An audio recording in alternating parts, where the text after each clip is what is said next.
Now, in parts of the parking lot here, we've got a lot of just depressions, and that's either just the concrete wasn't finished properly, so it created some bowls, and or over time, maybe some of that concrete sagged. You can see we got a lot of cracks.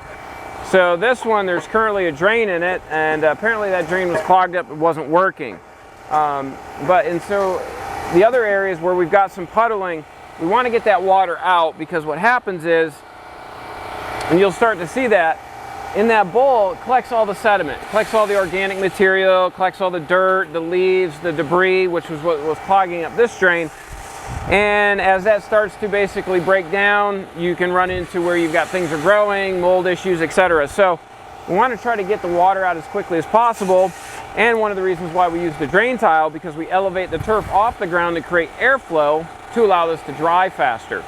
And also it helps even out a lot of the crack areas and stuff there too.